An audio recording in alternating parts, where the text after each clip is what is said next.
A nossa aula de hoje é sobre a interpretação da Bíblia.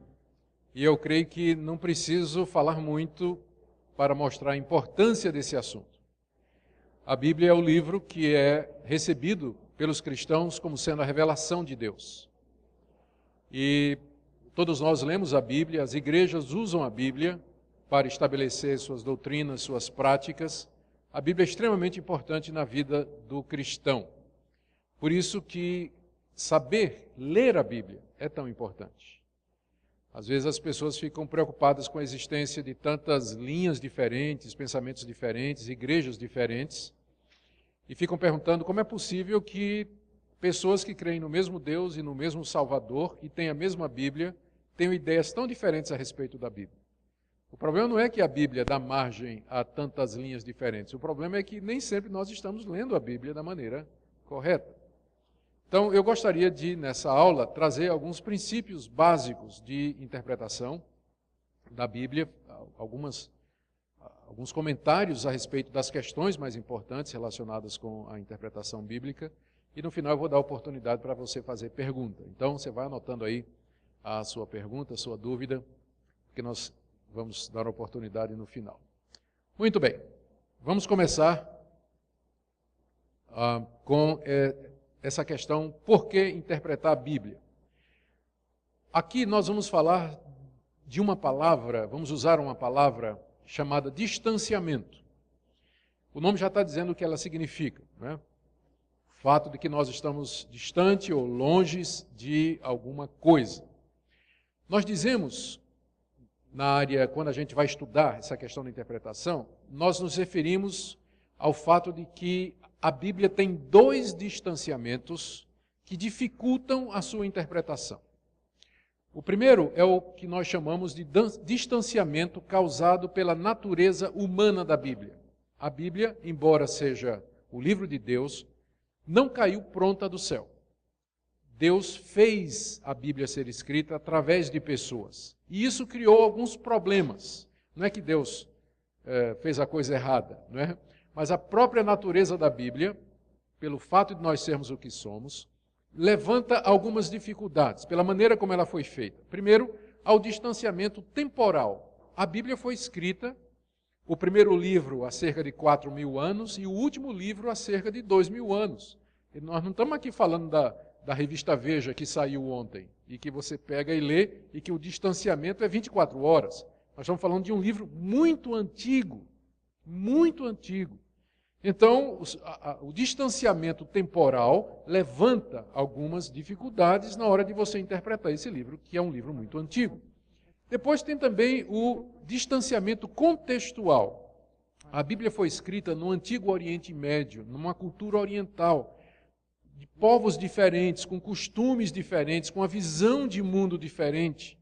Hoje em dia não temos mais aquelas grandes culturas onde a Bíblia foi escrita. A cultura judaica que existe hoje é muito diferente da cultura judaica daquela época. A cultura grega daquela época em que o Novo Testamento foi escrito não existe mais. O Império Romano não existe mais. Então, o contexto em que a Bíblia foi escrito, ele não existe mais hoje. Está distante de nós, não é? Nós não podemos viver naquela época. E há também o distanciamento linguístico. A Bíblia não foi escrita em português. Ela foi escrita em 3 línguas mortas, ou seja, que ninguém fala mais hoje. O hebraico bíblico, que se fala hoje em Israel, é o Yiddish, que é outro tipo de hebraico, embora muito parecido com o original. Foi escrita em aramaico, que é também uma língua morta, ninguém mais fala hoje, a não ser talvez uma tribo lá no Kurdistão, o pessoal diz que ainda tem alguém que fala essa língua lá. E o grego koiné, que é diferente do grego demotique, que se fala hoje na Grécia. Então, além de ser um livro que foi escrito há 2.000 anos, numa cultura que não existe mais, esse livro foi escrito em 3 línguas que ninguém fala mais hoje, não é? Então, vem a questão da tradução. Para você poder ler a Bíblia, ou você estuda essas 3 línguas, ou alguém vai ter que traduzir a Bíblia para você. Então, isso já levanta mais uma dificuldade no nosso caminho. Fora o distanciamento autoral. Se o pastor Sérgio me mandar um e-mail dizendo: reverendo, o senhor prega amanhã às 8 horas, eu posso mandar um e-mail de volta dizendo assim, 8 da manhã ou 8 da noite? Porque não ficou claro. Mas eu não posso chegar para o apóstolo Paulo e perguntar: Paulo, o que é que você quis dizer quando você escreveu os que se batizam pelos mortos? O que que essa expressão se batizar pelos mortos significa? Eu não posso mandar um e-mail para Paulo, não posso pegar o telefone e ligar para o apóstolo Paulo, não posso ligar para Pedro para dizer assim: Pedro, você disse que Jesus foi pregar os espíritos em prisão. O que você quer dizer com isso? Que Jesus foi no inferno pregar? Eu não posso fazer isso, porque Pedro está morto, Paulo está morto, Moisés está morto, Isaías está morto. Então, tudo isso torna a interpretação da Bíblia um pouquinho diferente de você ler a revista Veja ou Estado de São Paulo, ou seu livro predileto que foi publicado há 1 ano, 2 anos atrás. É um livro antigo, oriental, escrito numa outra cultura e com outras características diferentes do país em que nós vivemos e da cultura que nós vivemos, o Brasil do século XXI, onde todo mundo fala português e é uma outra cultura completamente diferente. Então isso só já devia nos alertar que não é assim simplesmente eu vou abrir a Bíblia e ler. Não é? Tem muita gente que acha que é só abrir a Bíblia e ler. De fato, eu diria que na grande parte é só abrir a Bíblia e ler. Mas tem esse aspecto humano da Bíblia que tem que ser levado em consideração. O outro aspecto do distanciamento é causado pela natureza divina da Bíblia. A Bíblia, de fato, é o livro de Deus. O que você tem na Bíblia é o Deus eterno, Espírito invisível, imortal, santo, justo, bom, poderoso, insondável, misterioso, tentando falar conosco, que somos criaturas. Então, a distância que existe entre Deus e nós, o Criador e a criatura, é muito grande. Então, tem um distanciamento. É Deus falando comigo, uma criatura. Então, isso já limita, porque eu não tenho onisciência, eu não sou totalmente objetivo, eu não vejo todas as coisas, eu não sei o que é que se passa na cabeça das outras pessoas. Então, você lê um texto divino, já é complicado por si. E o pior é que, além de eu ser uma criatura limitada, eu sou uma criatura pecaminosa. O pecado não só afetou a minha vida moral, mas também afetou a minha capacidade de interpretação. Então, eu não consigo ser totalmente objetivo, ninguém consegue. Eu não consigo compreender tudo perfeitamente. E no meu coração há uma tendência a rejeitar as coisas de Deus, porque eu sou um pecador. Então, vejam como é complicado, né? A Bíblia é um livro... Por um lado, você tem que ler a Bíblia como ler qualquer outro livro. Mas, no outro sentido, você tem que ler a Bíblia como nenhum outro livro, porque nenhum outro livro é igual a ela. Nenhum outro livro é divino e humano ao mesmo tempo. Nenhum outro. A gente fala de livros inspirados, autores inspirados, e de fato tem. Né? Você lê as obras de Shakespeare, por exemplo, você lê os Lusíadas de Camões e todas aquelas grandes obras, você percebe que é uma grandeza, as obras de Homero, que impressiona pela beleza, nobreza, mas nada chega perto da Bíblia. Ela é única e nós devemos levar em conta esses distanciamentos. Como é que a gente vence a distância que nos separa da Bíblia? Duas coisas. Calvino, o grande reformador, que interpretou a Bíblia e nos deu um sistema de interpretação que é seguido nas igrejas presbiterianas, não porque é Calvino, mas porque nós entendemos que ele fez um trabalho muito bom. O lema de Calvino era orare et labutare, em latim, que quer dizer orar e trabalhar. E ele usava isso para se referir àquilo que nós temos que fazer para ler a Bíblia. Porque a Bíblia é divina, nós temos que orar antes de ler e pedir a Deus que Deus ilumine o nosso entendimento, que Deus nos dê compreensão para nós entendermos a mensagem da Bíblia. E depois nós temos que labutar, nós temos que ralar, estudar a Bíblia, estudar comentários, aí ele vai estudar arqueologia, estudar as línguas originais, estudar a história, porque a Bíblia, se é divina, também é humana. Você vence a distância causada pelo distanciamento divino pela oração, e você vence o distanciamento causado pelo aspecto humano pelo trabalho. Ou seja, pela labuta. Você tem que ralar, você tem que ler comentário, ler tudo que lhe ajuda a compreender a Bíblia melhor para que você chegue ao seu sentido. Tá?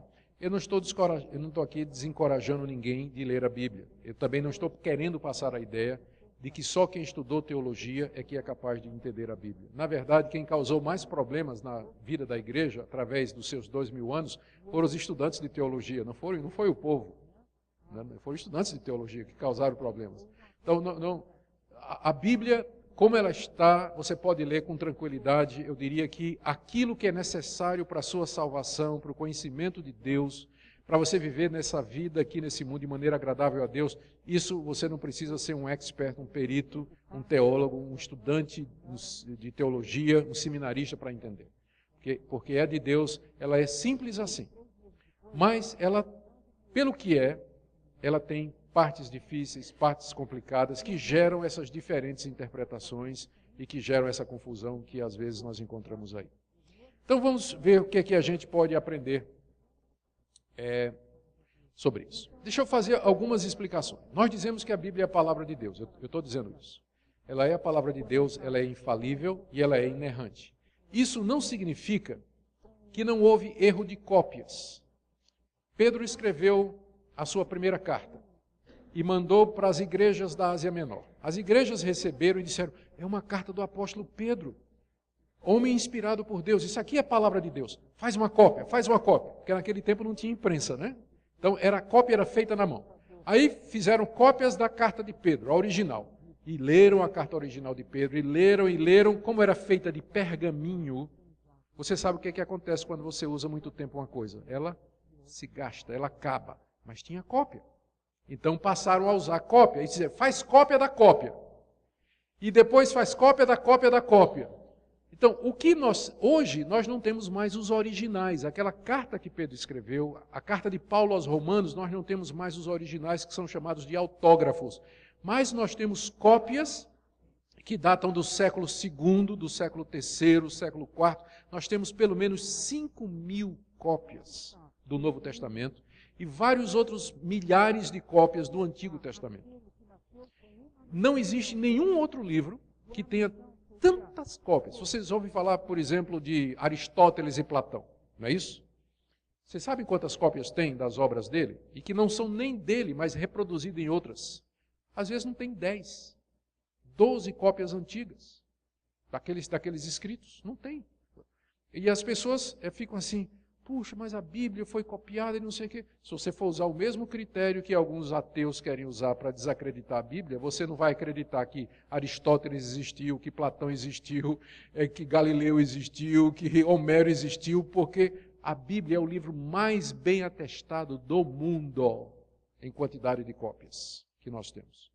Só que, já ouviram a brincadeira do telefone sem fio? Você tem uma fila de pessoas, né? Aí você diz para a primeira, o pastor Augustus é feio. Aí você tem que passar isso para outra pessoa. Aí você diz assim, ó, o reverendo Augustus é feio. Já mudou, né? Não é mais pastor, é reverendo, é feio. Aí você passa para outro e diz assim, o reverendo, olha, o que eu vi é que o reverendo Augustus é feio, mas o pastor Sérgio é pior. Aí vai, entende?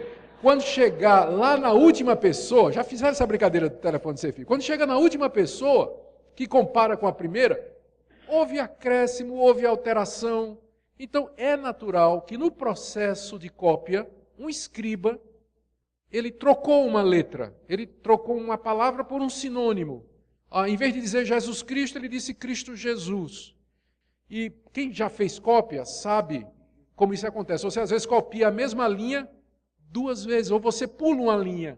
E quando você não conhece o idioma em que você está copiando, é pior ainda.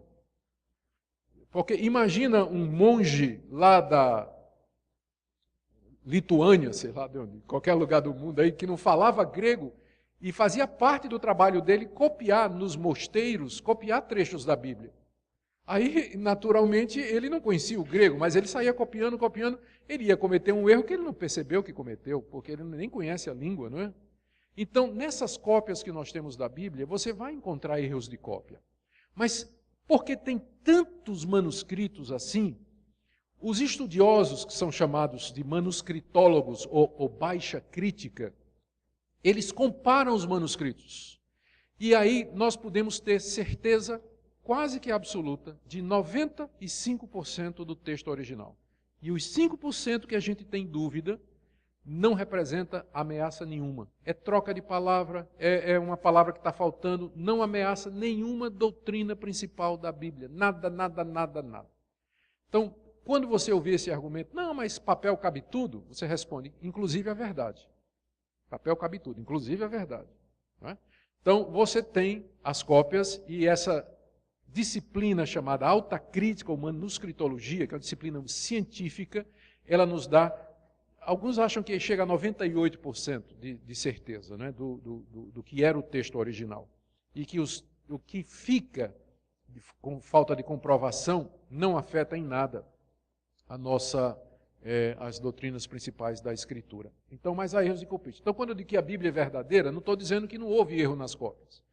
O que eu estou dizendo é que Deus, na sua misericórdia, preservou a sua verdade através das muitas cópias e pelo estudo científico nós podemos fazer a recuperação. Outra coisa, quando eu digo que a Bíblia é verdadeira, eu não estou negando que os autores bíblicos não receberam conhecimento pleno e onisciente acerca do mundo ao escreverem. Às vezes o pessoal diz assim, mas a Bíblia é um livro antigo, como é que ela não tem erros? Está dizendo lá que o sol se levanta no Oriente, percorre o céu e se põe no Ocidente. Quer dizer, naquela época se pensava que a Terra era fixa e que o sol é que andava, né? Então, é um erro científico, porque hoje a gente sabe que é a Terra que gira em torno do sol. Mas naquela época, os autores bíblicos parece que acreditavam que a Terra era fixa e que o Sol é que se movia. Gente, isso aí, às vezes, é até um pouco de má vontade. Até hoje, nós, que vivemos na época científica, dizemos o Sol nasceu, o Sol se pôs. Então, isso é linguagem do observador. A Bíblia não é um livro científico, mas ela descreve os fenômenos naturais do ponto de vista do observador. Então, para quem está na Terra, quem se movimenta é o Sol. Até hoje a gente diz isso. A Bíblia não é um livro de ciência, mas ela descreve os fenômenos naturais a partir da posição do observador. Então você não vai procurar na Bíblia um manual de ciências. Tudo o que a Bíblia diz a respeito da natureza, no que concerne a sua origem, que foi feito por Deus, que Deus é autor de todas as coisas, nós recebemos como verdade. Mas você não pode usar a Bíblia como sendo um manual de ciências, porque ela não usa linguagem científica. A linguagem científica é um fenômeno de 300 anos para cá, não é? É coisa que não se pode pedir dos autores bíblicos que tivessem isso. Terceira coisa, quando eu digo que a Bíblia é verdadeira e é inerrante, eu não estou dizendo que ela é clara, porque há partes difíceis de entender na Bíblia. O próprio Pedro, quando escreveu a sua segunda carta, ele se referiu às cartas de Paulo e disse assim, tem partes difíceis de entender nas cartas de Paulo. Então, se Pedro encontrou dificuldade nas cartas de Paulo, imagine nós, né? Então tem partes difíceis na Bíblia. Tem partes que até em 2000 anos de história de interpretação, ninguém chegou a um consenso hoje. Então há discussão a respeito.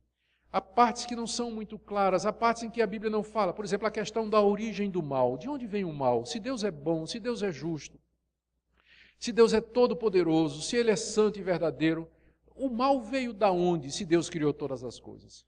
Essa é uma pergunta que vai ficar sem resposta, porque a Bíblia não diz. A Bíblia não diz. A Bíblia diz que Deus é bom, que é justo e tudo, mas a Bíblia também fala da presença do mal no universo. Eu sei que a Bíblia me culpa pelo mal. E diz que o pecado é resultado da minha decisão. Eu não posso culpar a Deus se eu tomo uma decisão errada e eu cometo um pecado. Não posso fazer isso. Mas a questão da origem do mal, a Bíblia deixa em aberto, ela não explica isso aí. Há outras questões difíceis, por exemplo, a questão do batismo. A Bíblia fala que todo que crê em Jesus Cristo tem que ser batizado, em nome do Pai, do Filho e do Espírito Santo. Aí vem a pergunta, batismo mergulhando ou com água na cabeça? Aí você vai procurar os textos na Bíblia do Novo Testamento, tem hora que você tem a impressão de que o batismo é por aspersão, derramando água na cabeça. Mas às vezes tem hora que você tem a impressão de que era por imersão. Como é que é isso, né? Por exemplo, no dia de Pentecostes, que batizaram 3.000 pessoas, duvido que o prefeito de Jerusalém tenha deixado os apóstolos levar 3.000 pessoas para batizar no tanque da cidade, né? Onde é que eles batizaram 3.000 pessoas em Jerusalém lá? Em que tanque eles foram batizar isso aí? Então, o parece mais provável é que foi, né, nem por aspersão, por afusão, né? Os apóstolos lançaram água, não sei como é que eles fizeram isso. Quer dizer, aí a questão do como, a Bíblia também não é clara. Aí você tem os batistas e os presbiterianos, né? Primeira divisão começa dessa falta de clareza. Na igreja presbiteriana, nós praticamos o batismo por aspersão e aceitamos o batismo por imersão. Os nossos irmãos batistas têm uma opinião diferente. Eles não aceitam quem foi batizado com água na cabeça, né? Se você for para uma igreja batista, você vai ter que mergulhar outra vez. Eu faço uma brincadeira com os batistas e digo assim, tá, você vai batizar uma pessoa por imersão. Se você bota ela com água até o ombro, ela está batizada? Não está batizada. Tá bom, mergulha mais um pouco. Se a água vier até o pescoço, está batizado? Não está batizado. Mais um pouco. Se a água vier até a testa, está batizado? Não está batizado. E se vier até aqui no cucuruto, no final, está batizado? Aí tá. Digo, pronto, então. O que vale realmente é em cima, né? Os presbiterianos se o que vale é isso, já está resolvido.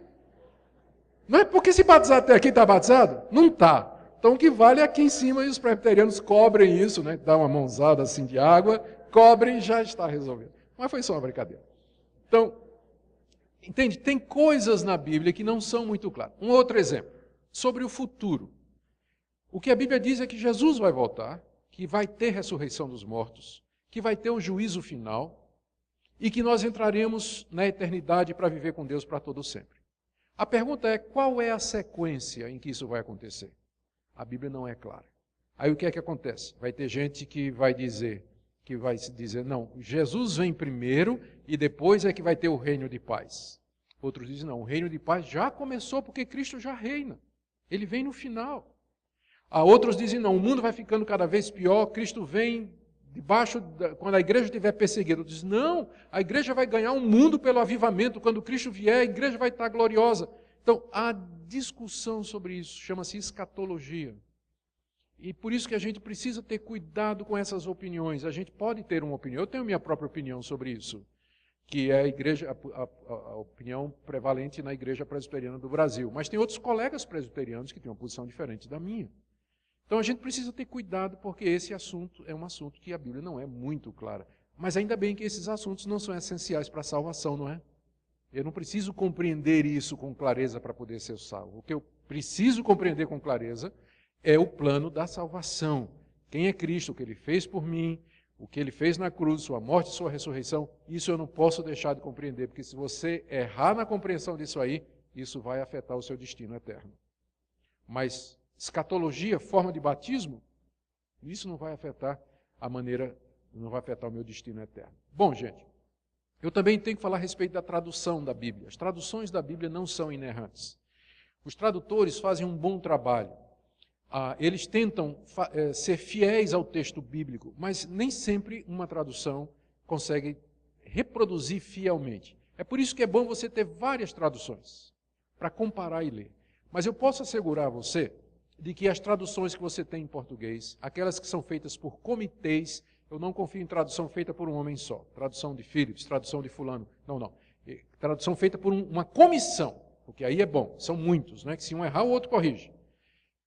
A Almeida, corrigida, atualizada, a NVI, a tradução a Almeida do século XXI, são todas traduções boas. E você pode ler com confiança. A melhor coisa é você ter várias, para você comparar. E se chegar a perceber que num versículo tem muita diferença, está na hora de perguntar ao seu pastor ou algum estudioso para saber qual é o problema. É que às vezes o próprio grego, ele permite duas interpretações diferentes. Uma coisa que é muito comum na língua grega é a expressão do tipo assim, o amor de Deus. João usa muito isso. Mas o amor de Deus pode significar duas coisas. O amor que eu tenho a Deus ou o amor que Deus tem por mim. Quando você diz assim, pelo amor de Deus não faça isso, o que é que você está dizendo? Pelo amor que você tem a Deus, não faça isso. Quando você diz, eu fui salvo pelo amor de Deus, você está se referindo ao amor que Deus tem por você. Então, como é que você sabe quando é um e quando é outro? Está lá no grego, o amor de Deus. Ele não explica se é o de Deus por nós ou de nós por Deus. Então você vai ter que ler o contexto, E às vezes, surpresa, o autor está querendo dizer as duas coisas. O amor de Deus por você e o seu amor por Deus. Então, o tradutor, como é que o tradutor vai resolver isso? Ele às vezes vai ter que passar o problema para o leitor. Ele simplesmente traduz o problema. Em vez de tentar resolver, ele traduz o problema. E o leitor, então, é que se vira para ver como é que ele vai interpretar. Mas você tem que lembrar que as traduções elas não são inerrantes. O bom é você ter várias para você sair comparando, e quando tiver muita diferença, você pode perguntar ao pastor Sérgio, por exemplo. Deixa eu falar um pouquinho sobre o Espírito Santo, da obra da interpretação. Isso é muito importante. Nós precisamos do Espírito Santo para nos ajudar a interpretar a Bíblia. Isso, agora um detalhe, o Espírito Santo não ajuda preguiçoso.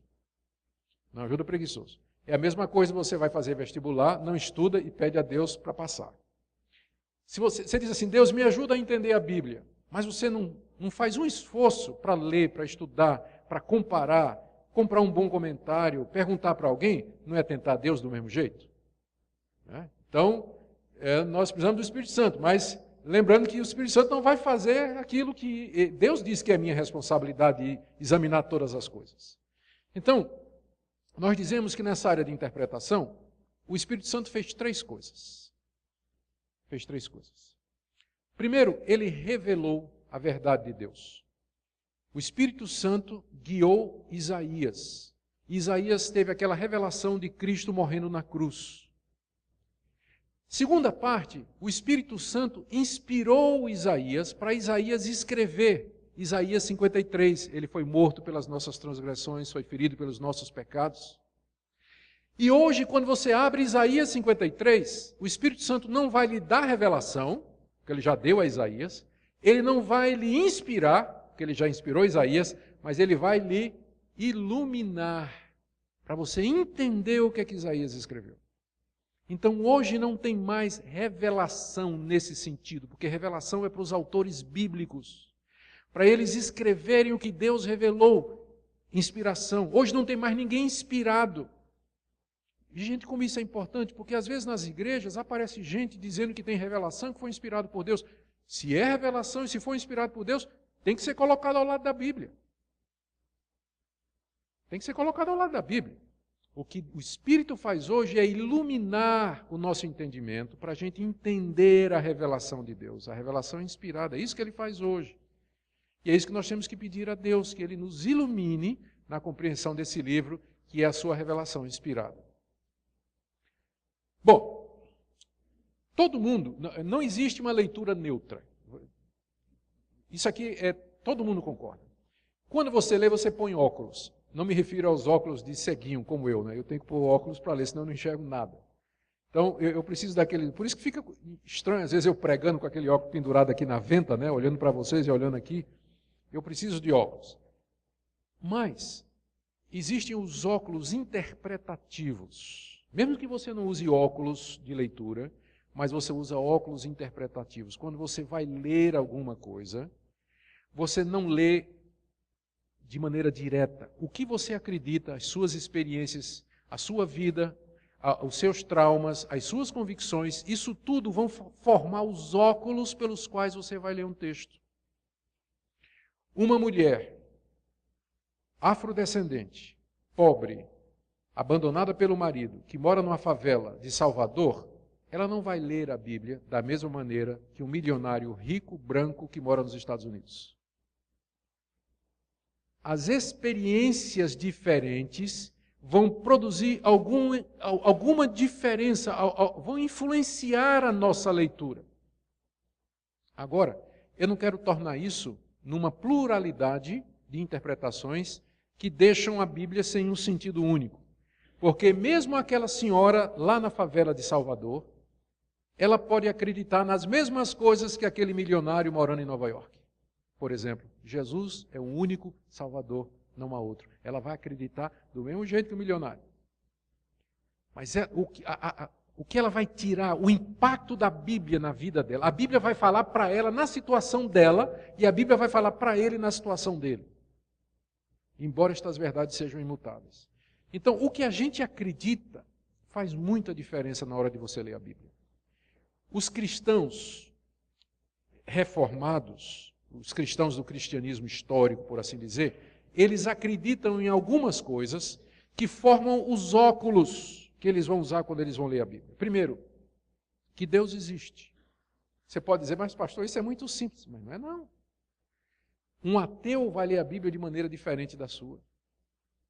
Porque eu creio em Deus, quando eu ler lá que Jesus andou sobre as águas, eu vou dizer, eu acredito nisso aí. Isso aqui é literal. O ateu vai dizer, isso não é literal, isso é um mito, isso é uma fábula. Por quê? Porque ele não acredita em Deus. Se ele não acredita em Deus, ele não acredita em milagre. E a Bíblia está cheia de milagres. Então, a gente começa com esse ponto fundamental. Existe um Deus, e esse Deus falou conosco pela Bíblia. Se você não acredita nisso, a sua leitura da Bíblia vai ser completamente diferente da minha. Mas a gente começa com esse pressuposto, que existe um Deus e que esse Deus se comunica de uma forma que eu possa entender. É isso que a Bíblia é. Segunda coisa, revelação progressiva. Deus não disse tudo de uma vez só. Ele foi falando devagarzinho. Lá no jardim, ele chamou Adão e Eva e disse, um dia virá alguém que vai pisar a cabeça da serpente. Não disse mais nada. Depois ele chamou Abraão e disse, sabe aquele que eu disse que vai pisar a cabeça da serpente? Eu vou dizer uma verdade a mais. Ele virá da tua descendência. E não só isso, ele vai abençoar todas as nações do mundo. Aí depois ele chama Davi e diz, você sabe aquilo que eu disse lá no Jardim do Éden, que eu disse a Abraão, eu vou acrescentar uma coisa a mais. Esse Messias que virá, ele virá de você, ele vai ser rei, e ele vai reinar sobre o mundo todo, coisa que não foi dita a Abraão. Chama os profetas e dizem, aí Deus diz, sabe aquele que eu disse lá atrás que ia ser assim? Eu vou dizer mais uma verdade, ele vai nascer em Belém, ele vai entrar em Jerusalém montado num jumentinho, e ele vai morrer numa cruz pelos pecados do meu povo. Deus levou 2000 anos dizendo isso. Ele não disse tudo a Adão lá no jardim, ele não disse tudo a Abraão, ele não disse tudo a Moisés. Ele foi dizendo paulatinamente.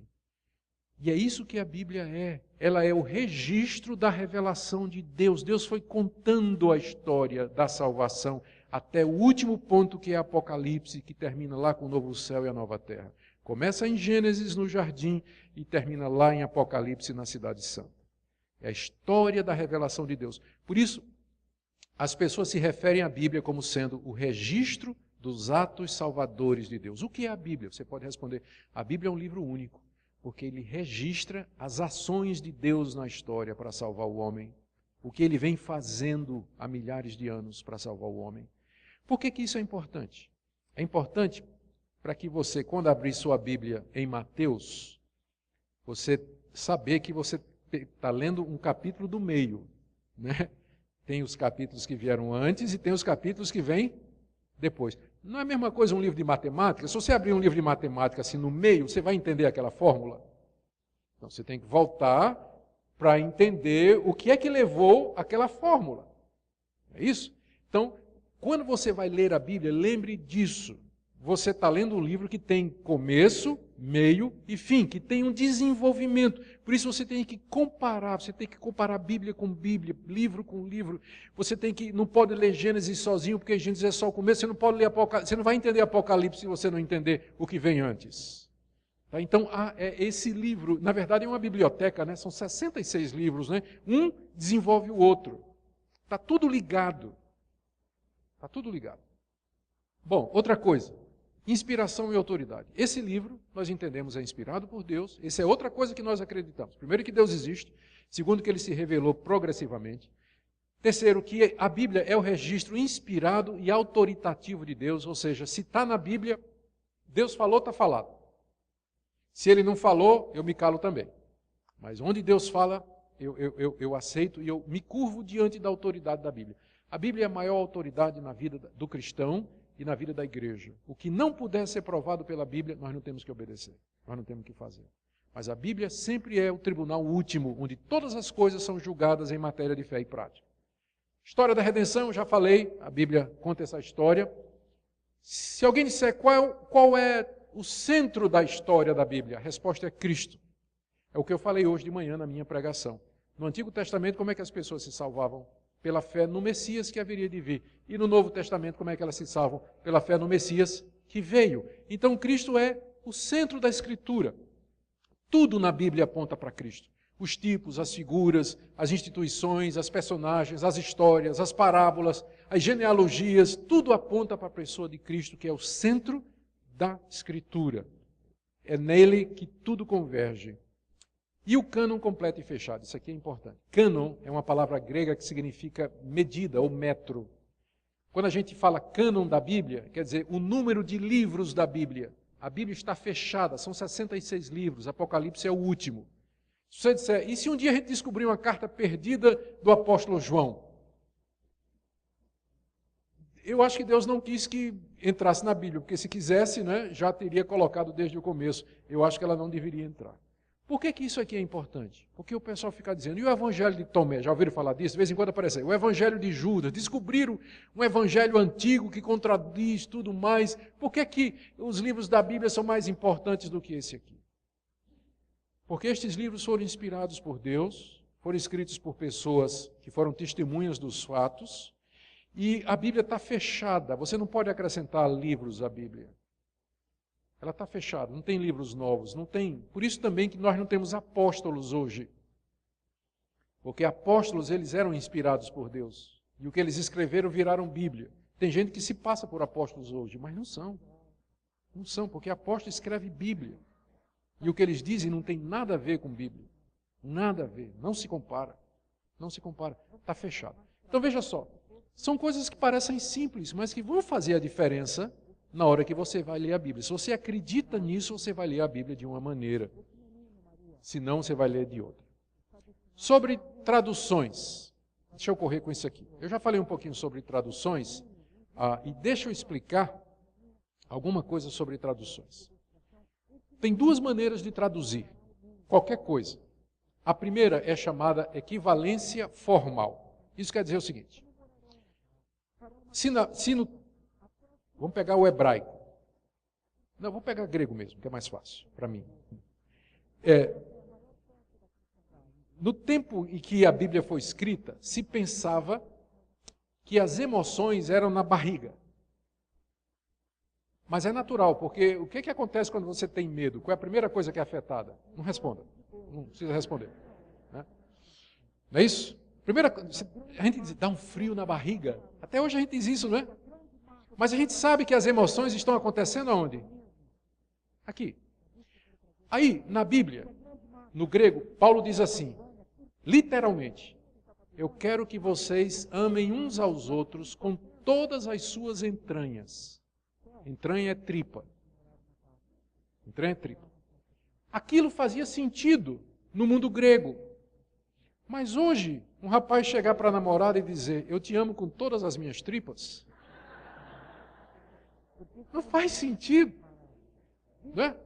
Aí o que é que o tradutor fez? Agora veja só, o tradutor vai traduzir a Bíblia.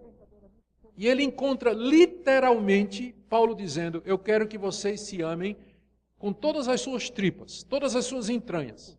Se ele traduzir literalmente, essa tradução é boa? Não. Porque não faz sentido em português. Se ele traduzir, eu quero que vocês se amem de todo o coração, é o mesmo sentido numa linguagem que eu entendo. Aí você percebe que nem sempre a tradução literal é a mais fiel. Nem sempre a tradução literal é a melhor. A melhor tradução é aquela que traz o sentido original para o receptor moderno, de uma forma que ele compreenda. Um exemplo do hebraico. Lá num salmo, Davi diz assim, Deus é quem sustenta o meu chifre. Como assim Deus é quem sustenta o teu chifre, Davi? É porque chifre em hebraico significa força, por causa do touro.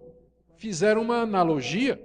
Não é? Então a palavra para força em hebraico é a mesma palavra para chifre. Agora imagina o tradutor, ele vai traduzir o salmo e imagina que ele traduz literalmente. Deus é quem sustenta o meu chifre.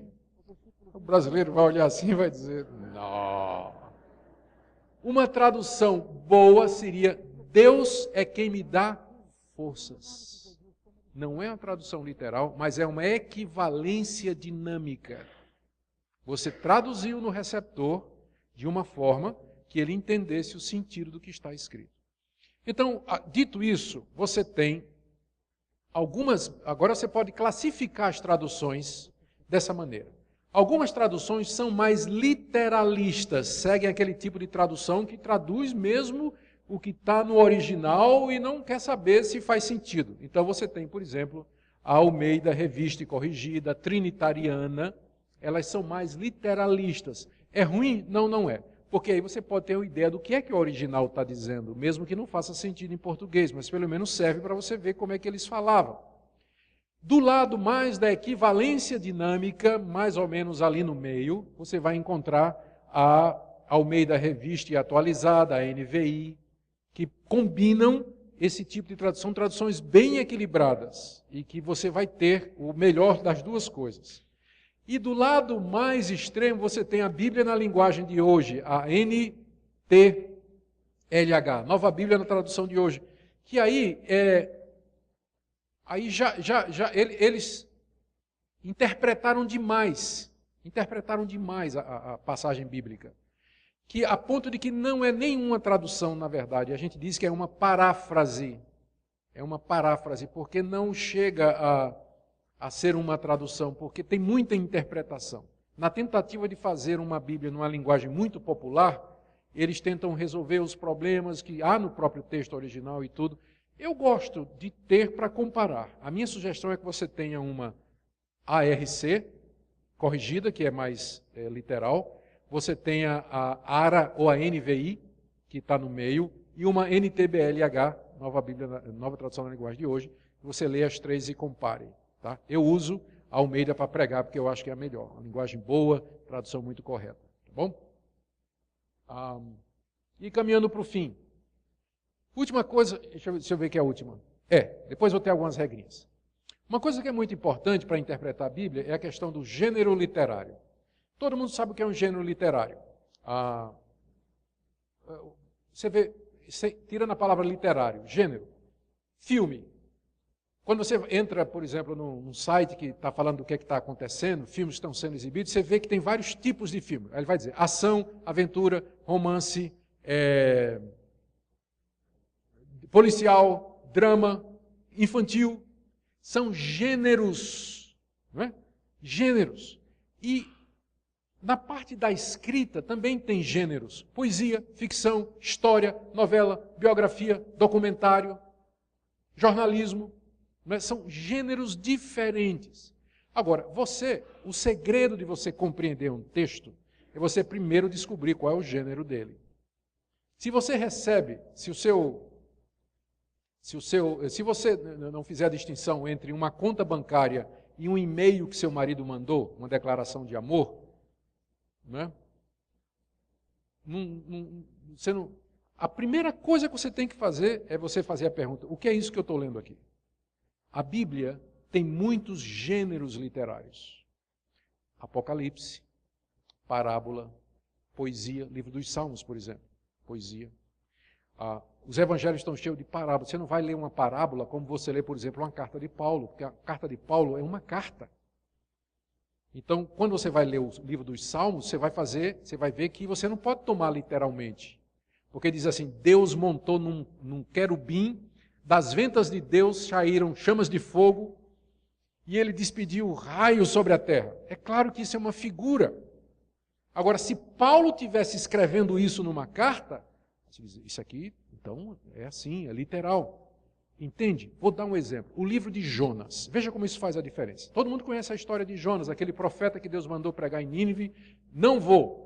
Pegou o navio para Tarsis, Deus mandou uma tempestade, os marinheiros jogaram ele na água, veio um grande peixe, não diz que é baleia, tá, gente? Veio um grande peixe, engoliu Jonas, Jonas passou 3 dias no ventre do peixe, Deus deu ordem, o peixe vomitou Jonas, ele foi pregar em Nínive, todo mundo se converteu e Jonas ficou bravo. E Deus deu aquela lição nele, mandando o vermezinho que comeu a plantinha que estava protegendo Jonas do calor. A pergunta é: o que é o livro de Jonas? É uma parábola? Foi histórico? Foi verdadeiro aquilo? Ou é uma ilustração só do amor de Deus? O que é o livro de Jonas? A resposta a essa pergunta vai determinar a sua interpretação. Se você disser que o livro de Jonas é uma fábula, como por exemplo, Os Três Porquinhos e o Lobo Mau, Chapeuzinho Vermelho e o Lobo Mau, a Branca de Neve e os 7 Anões, e são fábulas, são mitos, são sagas, são lendas, folclore. Saci Pererê, se você entender, se você achar que o livro de Jonas é uma literatura folclórica dos judeus, você não vai ler como sendo história, você não vai ler como sendo literal, e provavelmente você vai dar outro sentido ao livro. Mas se você entender que aquilo é um relato histórico, então você vai dar outra interpretação. Como é que Jesus interpretou o livro de Jonas?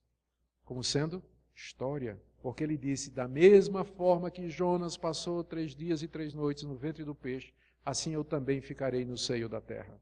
Se referindo à sua ressurreição. Um outro exemplo, parábola. A parábola, o que é uma parábola? Parábola é um tipo de história que você conta para ilustrar um ponto.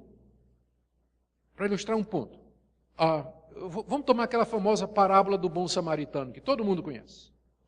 Jesus contou essa parábola. Alguém perguntou para Jesus, quem é o meu próximo? Aí Jesus contou a parábola. Essa parábola foi uma coisa que Jesus inventou da cabeça dele, uma história que ele inventou. Na história que Jesus inventou, um judeu saía de Jerusalém para a cidade de Samaria, lembrando que naquela época os judeus e os samaritanos eram inimigos, não falavam, tipo assim, corintiano e São Paulino. Não, é corintiano e santista, né? Pior? Alguma coisa assim, não sei. Não falavam, é briga de torcida, né? Não tinha jeito. Mas esse homem judeu estava descendo para a cidade de Samaria e no meio do caminho ele foi assaltado, perdeu tudo, bateram nele, estava lá sangrando. Passou um outro judeu que era sacerdote, passou um outro judeu que era levita, olharam para o homem, ninguém se interessou por ele. Mas aí veio um outro da torcida contrária, um samaritano, passou, viu aquele judeu, ficou com pena dele. E pegou o judeu, levantou, botou remédio nas feridas, botou no jumento, levou para uma hospedaria, entregou ao dono do hotel e mandou cuidar dele e deixou dinheiro para isso. Aí Jesus perguntou, você entendeu? Perguntou a quem tinha perguntado. Esse aqui é o meu próximo. Meu próximo é aquele que precisa de mim, mesmo que seja meu inimigo. Então, qual é o ponto da parábola? É ilustrar quem é o meu próximo. Só isso, é uma história contada. Mas aí o que aconteceu? Apareceu um cidadão chamado Orígenes, no século II, III, que interpretou a parábola da seguinte maneira. O judeu que desce para Jerusalém, de Jerusalém para Samaria, é Adão. E os salteadores que bateram nele e roubaram tudo foi a queda, lá no Jardim do Éden. O levita e o sacerdote que passam e não fazem nada representam a lei e os sacrifícios que não pode salvar. O bom samaritano é Jesus. E quando ele levanta o homem e bota remédio nas feridas, aquilo é o sangue dele que purifica de todo o pecado. E ele pega aquele homem e coloca no jumento, que é o evangelista, e leva até o hotel, que é a igreja. E diz para o dono do hotel, que é o pastor, cuida dele até que eu volte, que é a segunda vinda. E dá 2 moedas, que é o bater-me Santa Ceia. Orígenes interpretou assim. E vocês não percebem que tem muita gente que interpreta parábola assim, vendo esses detalhes da parábola, fazendo interpretações. Mas peraí, gente, parábola é um gênero literário, é uma história que Jesus contou para ilustrar um ponto. Qual é o sentido da parábola? É só um, quem é o meu próximo? Você não pode dar outros sentidos para a parábola. E aí você vê gente construindo doutrina em cima de parábola, em cima de ilustrações que Jesus usou. Então, a importância do gênero. Você tem que ler parábola como parábola, você tem que ler história como história, você tem que ler provérbio como provérbio, você tem que ler Apocalipse como Apocalipse. Certo? Isso é figurado, isso aí, tá? Regras básicas e eu fecho. Agora eu vou tentar fechar. Bom, regras básicas então para interpretar a Bíblia. Primeiro, a mensagem central da Bíblia é a revelação de Deus em Jesus Cristo, história da redenção. Se você sabe do que o livro está falando, você já vai começar a ler o livro com vantagem sobre alguém que vai abrir aquele livro e não tem a menor ideia do que ele é. Então, se você já sabe o tema desse livro, o enredo do livro, então você já vai interpretar os livros à luz desse tema maior. Então, regra número 1, saiba disso. A Bíblia é o livro de Deus. Ele fala da revelação de Deus em Jesus Cristo. O que é que Deus tem para nos dar, quem Ele é, o que Ele nos oferece, quem nós somos, de onde viemos, o que somos e para onde vamos. É o grande livro que responde às grandes perguntas que você tem. Então, leia esse livro assim, sabendo o que ele é. Não é um livro de história. Não é um livro perdido que não tem mais importância para nós hoje, mas é um livro atual, verdadeiro, que fala sempre, que responde os seus questionamentos. Primeira regra é essa. A segunda, a Bíblia é a sua melhor intérprete. Porque ela foi dada naquele sistema progressivo, as partes estão ligadas e uma parte depende da outra. Quando você encontrar uma passagem difícil, procure que você vai encontrar outras passagens que esclarecem. Em Mateus, em Lucas, no Sermão do Monte, Jesus diz assim: bem-aventurados os pobres, porque deles é o reino dos céus. Aí você pergunta, quer dizer que eu tenho que ser pobre para entrar no reino de Deus? Ótimo, porque eu sou pobre. Então quer dizer que o fato de eu ser pobre quer dizer que eu já estou salvo? Espera aí, leia a mesma passagem em Mateus. Aí você vai para Mateus, o que é que tem em Mateus? Bem-aventurados os pobres de espírito. Isso quer dizer os humildes, não é pobre financeiramente, porque você vai encontrar gente pobre muito orgulhosa, né? Muito cheia de si, pensando que é o rei da cocada preta. Tem muita gente pobre que pensa que é o rei do gado. Então não é pobre de espírito, que não quer dizer bobo ou doido, mas quer dizer humilde. Então sim, dos humildes é o reino dos céus. Então a Bíblia se interpreta. Ela é a sua melhor intérprete. Vá lendo, vá procurando que você vai encontrar a resposta para as dúvidas. Terceiro, o Antigo Testamento é interpretado pelo Novo. Não pense que o Antigo Testamento não tem uma mensagem para nós. Tem uma mensagem para nós, é uma mensagem maravilhosa. Só que você tem que ler o Antigo Testamento a partir do Novo. Quando você lê sobre os sacrifícios do Antigo Testamento, você não fica dizendo assim, então eu tenho que matar bicho para Deus me aceitar. Não, você tem que ler a partir do Novo. No Novo está dizendo que Cristo é o sacrifício. Ele é o Cordeiro de Deus que tira o pecado do mundo. Você não precisa matar animal para Deus lhe aceitar. Então você tem que ler o Antigo Testamento a partir do Novo Testamento. O texto quer dizer o que o seu autor quis dizer. Essa regrinha é fabulosa. É uma regrinha simples de interpretação. Chama-se intenção do autor. Quando você lê uma passagem da Bíblia, pergunte, qual foi a intenção de Paulo quando ele escreveu isso? Ele quis dizer o quê? E o sentido é aquele. Não vá procurar sentidos ocultos. Não vá procurar... Dá um exemplo. Lá no Antigo Testamento, no livro de Gênesis, está dizendo que Abraão pegou 318 homens nascidos em sua casa e fez guerra contra os reis de Sodoma e Gomorra e libertou o seu sobrinho Ló. Lembra essa passagem? Que Abraão pegou 318? Bom, aí apareceu um intérprete na igreja antiga que disse assim, 318 em hebraico, aliás em grego, representa a letra tal, que parece uma cruz, e um eta, que é a primeira letra, um iota e um eta, que são as duas primeiras letras do nome de Jesus. Então 318 significa que Jesus morreu na cruz. Pergunta, quando Moisés escreveu que Abraão pegou 318 homens nascidos na sua casa, era essa a intenção de Moisés? Duvido. Duvido que Moisés não falaria em termos de cabala, numerologia, porque isso é cabala e numerologia. Quando Moisés quer dizer uma coisa, ele fala com muita clareza, leia os 5 livros de Moisés. A Bíblia não tem mensagem oculta. Não existe uma mensagem cifrada na Bíblia, ligada a número secreta que só os espirituais podem entender. A mensagem da Bíblia é claro que porque Deus quer falar conosco, Ele não fala de maneira oculta. Não tem sentidos ocultos por detrás das histórias da Bíblia, das palavras da Bíblia, da letra da Bíblia.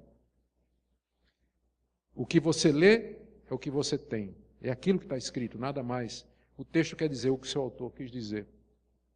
Segundo, e agora eu estou terminando, o sentido natural tem que ser preferido ao literal, aliás, ao figurado.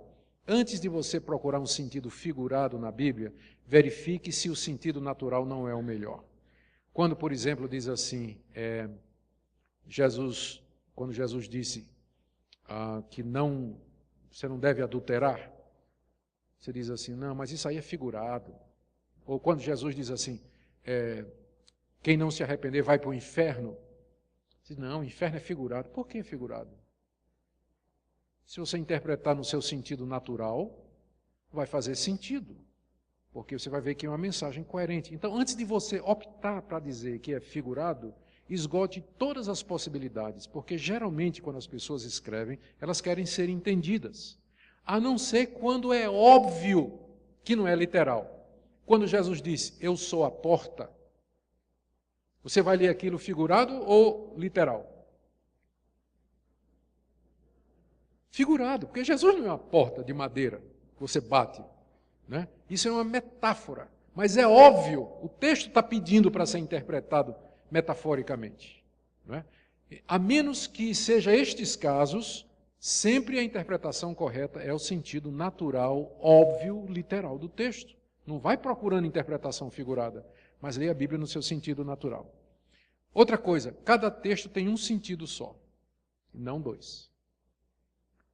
Mas pastor, isso não é verdade. Toda vez que eu leio a Bíblia, é uma mensagem nova. É como se a Bíblia me dissesse uma coisa nova. Espera aí, você está fazendo uma confusão entre sentido e aplicação. Salmo 23, o Senhor é meu pastor, nada me faltará.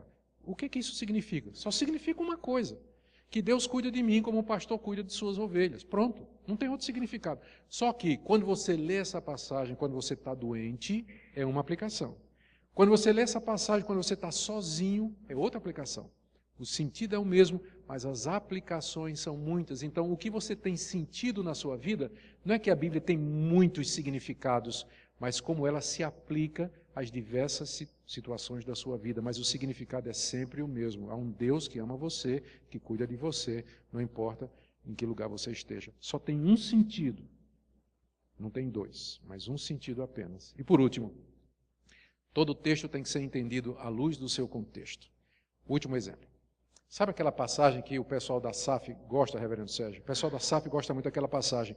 Um ao outro ajudou e ao seu companheiro disse, esforça-te. Já foi lema de congresso da SAF. Só que quando você vai ler lá em Isaías, é um idólatra dizendo para o outro, vamos cortar uma árvore, vamos fazer um ídolo.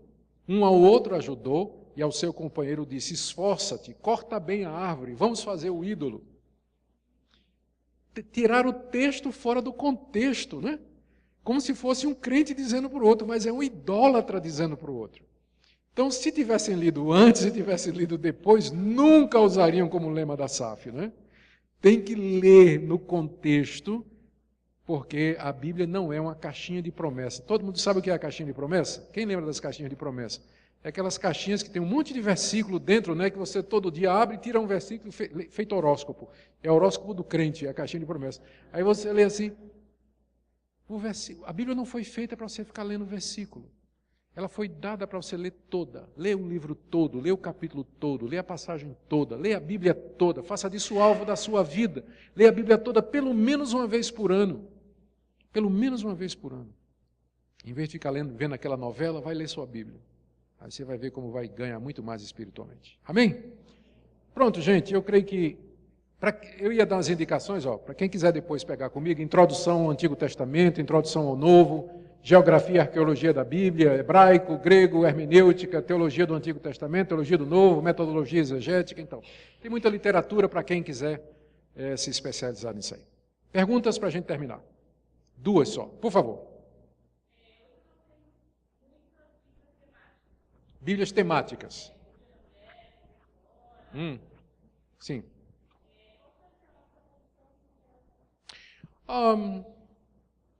A Bíblia temática é mais um comentário, né, que foi feito pela casa editora que publicou a Bíblia, visando um público específico. Eu não gosto não, porque é muito dirigido esse tipo de interpretação. Dá a impressão de que a interpretação que a mulher vai dar é diferente da interpretação que o homem vai dar, embora, é claro, essas coisas possam contribuir. Mas não em sentido, não na interpretação do significado, mas da aplicação. Eu prefiro Bíblias que sejam comentadas, tipo Bíblia de Genebra, tem mais uma da NVI, a Bíblia comentada da NVI, que é muito boa também. Da Bíblia na linguagem de hoje tem um comentário muito bom, a Bíblia comentada, eu acho que também é muito bom. Eu prefiro as Bíblias comentadas, não as temáticas. Não é para jogar fora, mas se você vai usar para estudar e para se dedicar, prefere Bíblia comentada, tipo Bíblia de Genebra, que é a que a gente recomenda como sendo a melhor. Tá bom?